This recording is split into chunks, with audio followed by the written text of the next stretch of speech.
موضوع نمبر ہے 11۔ حضرت امام موسیٰ کاظم علیہ السلام کا موضوع ہے۔ شہر تالکان میں ایک مچھیرا علی بن صالح تالکانی رہتا تھا۔ وہ روزانہ الگ صبح کشتی لے کر سمندر میں نکل جاتا اور دوپہر کے لگ بھگ جتنی مچھلیاں ہاتھ آتی ان کو فروخت کر کے اپنے بیوی بچوں کا پیٹ پالتا۔ ایک رات جب بستر پر لیٹا تو ایسا سویا کہ وقت مقررہ پر نہ اٹھ سکا۔ بیوی نے جگایا تب جا کر اٹھا، لیکن نیند اس کی آنکھوں میں چڑھی ہوئی تھی اور وہ اونگ رہا تھا۔ بہرحال کشتی لے کر نکل پڑا۔ کشتی کے چپو بھی ہاتھوں میں سنبھل نہیں رہے تھے۔ اسی نیند کے جھونکے میں کشتی کے چپو اس کے ہاتھوں سے نکل گئے اور وہ خراٹے لینے لگا۔ کشتی ہوا کے رخ پر بہتی بہتی ایسی جگہ پہنچ گئی جہاں سمندر میں بھنور تھا۔ کشتی بھنور میں پھنس کر چکر کھانے لگی اور اس کے جھٹکوں میں وہ جاگ گیا۔ کشتی کو بھنور میں پھنسا دیکھ کر بہت گھبرایا۔ چپوؤں کی مدد سے کشتی کو نکالنے کی کوشش کرنے لگا، مگر کشتی اس قدر تیزی سے گھوم رہی تھی کہ الامان اسی کوشش میں چپو بھی اس کے ہاتھوں سے سمندر میں جا گرے۔ دیکھتے دیکھتے بھنور کے زور سے کشتی کے 2 ٹکڑے ہو گئے اور صالح تالکانی بھی سمندر میں ہاتھ پاؤں مارنے لگا۔ خدا کی قدرت کی مدد سے کشتی کا تختہ بہتا ہوا اس کے ہاتھ پر آ گیا اور وہ اس کے اوپر بیٹھ گیا۔ تختہ موجوں کے رحم و کرم پر بہتا چلا جا رہا تھا۔ دور دور تک کہیں خشکی کے آثار نہ تھے۔ 3 دن اور 3 راتیں اسی تختہ پر گزر گئیں۔ تالکانی بھوک اور پیاس سے دم بلب ہو گیا اور نیم بے ہوشی کی عالم میں سوچنے لگا کہ شاید میرا وقت آن پہنچا ہے، اور دل میں کہا کہ اے امام موسیٰ کاظم علیہ السلام، آپ تو باب الحوائج ہیں، آپ تو بگڑی کے بنانے والے اور حاجت مندوں کی حاجت قبول کرنے والے ہیں، آپ ہی میری امداد کو پہنچیں۔ کبھی سوچتا کہ سمندر میں خود کو گرا دوں تاکہ اس زندگی ناتمام کا خاتمہ ہو جائے۔ غرض یہ کہ تالکانی نقاہت کی وجہ سے بے ہوش ہو گیا۔ تھوڑی دیر بعد اچانک اس کے تختے کو زبردست جھٹکا لگا اور تختہ خشکی کے ٹکڑے پر جا لگا۔ اللہم صلی علی محمد و آل محمد۔ تالکانی کی آنکھ جب جھٹکے کی وجہ سے کھلی تو خود کو خشکی پر پایا اور ادھر ادھر نظر دوڑائی تو دیکھا کہ ہر طرف طرح طرح کے پھولوں کے درخت موجود ہیں اور 4 طرف نہریں رواں دواں ہیں۔ اس نے کچھ دیر سستانے کے بعد ایک درخت پر چڑھ کر خوب پھل کھائے اور نہر کے پانی سے سیراب ہوا۔ پھر وضو کر کے 2 رکعت نماز شکرانہ ادا کی اور اسی درخت کے نیچے پڑھ کر سو گیا۔ اسی اثناء میں ایک خوفناک آواز پیدا ہوئی جس کی وجہ سے وہ بیدار ہو گیا۔ دیکھا تو گھوڑے آپس میں لڑ رہے ہیں۔ جیسے ہی گھوڑے نے اس کو دیکھا فوراً سمندر میں چلے گئے۔ پھر ایک عظیم الخلقت پرندہ جو کہ ہاتھی سے بھی 10 گنا بڑا تھا آ کر پہاڑ پر بیٹھ گیا۔ تالکانی درخت کے درمیان سے ہوتا ہوا اس پہاڑی کے قریب پہنچا۔ وہ پرندہ اس کو دیکھ کر ایک طرف کو اڑا اور وہ اس کے پیچھے چلا کہ دیکھے کہ کدھر جاتا ہے۔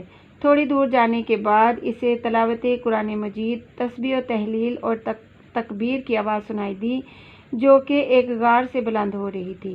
جب وہ قریب پہنچا تو غار کے اندر سے صدا آئی، اے علی بن صالح تالکانی، خدا تم پر رحم کرے، غار کے اندر آ جاؤ۔ اللہم صلی علی محمد و آل محمد۔ جب وہ اندر داخل ہوا تو دیکھا ایک نورانی چہرہ والے کھدر پوش تشریف فرما ہیں۔ اس نے ان کو سلام کیا، انہوں نے سلام کا جواب دیا۔ پھر فرمایا، اے علی بن صالح، تم معدناً اکنوز ہو، بھوک اور پیاس اور خوف کے امتحان میں پاس ہوئے، اللہ تعالیٰ نے تم پر رحم کیا، تمہیں نجات دی اور پاکیزہ پانی پلایا۔ میں اس وقت سے واقف ہوں جب تم کشتی پر سوار تھے اور سمندر میں تمہاری کشتی ٹوٹ گئی، کافی دور تک موجوں کے تپیڑے کھاتی رہی۔ تم نے اپنے آپ کو سمندر میں گرانے کا ارادہ کیا، اگر ایسا کرتے تو خود موت کو دعوت دیتے۔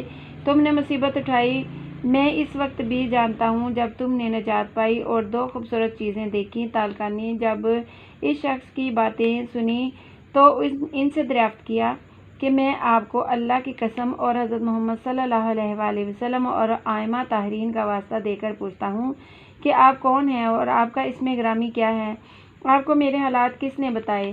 آپ نے فرمایا، اے علی بن صالح تالکانی، میں زمین پر اللہ کی حجت ہوں اور میرا نام موسیٰ بن جعفر علیہ السلام ہے۔ اللہم صلی علی محمد و آل محمد۔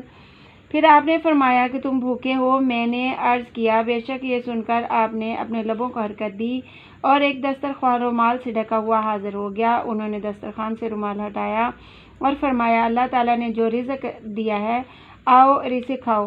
میں نے کھانا کھایا، یہ ایسا پاکیزہ کھانا تھا جو کبھی نہ کھایا تھا۔ پھر مجھے پانی پلایا جو ایسا لذیذ اور میٹھا تھا جو میں نے کبھی نہ پیا تھا۔ پھر انہوں نے 2 رکعت نماز پڑھی اور مجھ سے فرمایا اے علی بن صالح تم گھر جانا چاہتے ہو؟ میں نے کہا جی ہاں۔ انہوں نے دعا کے لیے ہاتھ اٹھایا، ناگہاں بادل کے ٹکڑے آنے لگے اور غار کے دروازے کو گھیر لیا۔ جب بادل ان کے سامنے آیا تو اس نے بحکم خدا سلام کیا، اے خدا کے ولی اور اس کی حجت، آپ پر سلام ہو۔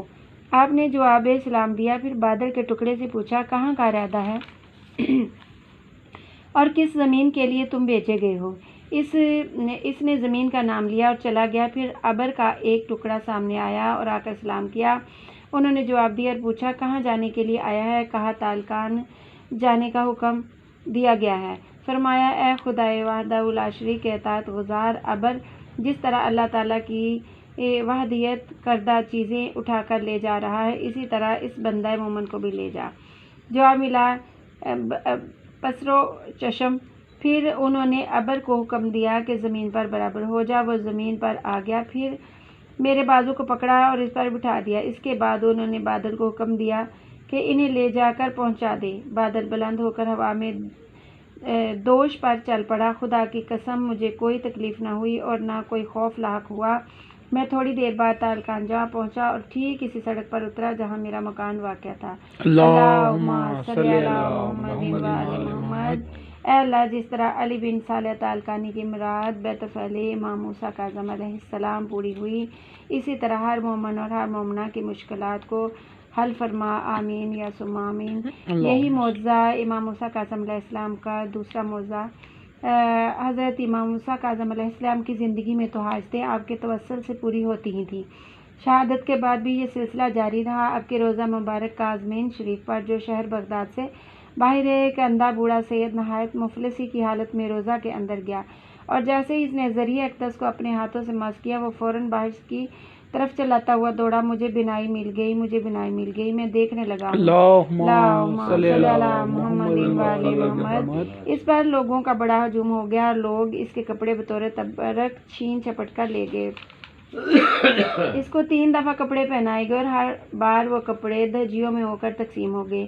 آخر خدام نے اس خیال سے کہ کہیں اس کے جسم کو نقصان نہ پہنچے، اس بوڑھے سید کو اس کے گھر پہنچا دیا۔ اس کا کہنا ہے کہ وہ بغداد کے ہسپتال میں علاج کرا رہا تھا۔ بلاخر سب ڈاکٹروں نے یہ کہہ کر اسے ہسپتال سے نکال دیا کہ تیرا مرض لاعلاج ہے اور اب اس کا علاج ناممکن ہے۔ تب میں مایوس ہو کر روضہ اقدس سے حضرت امام موسیٰ کاظم علیہ السلام پر آیا اور یہاں آپ کے وسیلہ سے خدا کی بارگاہ میں دعا کی، بار الہ تجھے اس امام مدفون کا واسطہ مجھے از سر نو بینائی عطا کر دے۔ یہ کہہ کر جیسے ہی میں نے ذریعہ مبارک کو ہاتھوں سے مس کیا، میری آنکھوں کے سامنے ایک روشنی نمودار ہوئی اور آواز آئی، جا تجھے پھر سے روشنی دی گئی۔ اس آواز کے ساتھ ہی میں ہر چیز کو دیکھنے لگا۔ اللہم صلی علی محمد و آل محمد۔ Please subscribe my channel and like my videos. Thank you so much.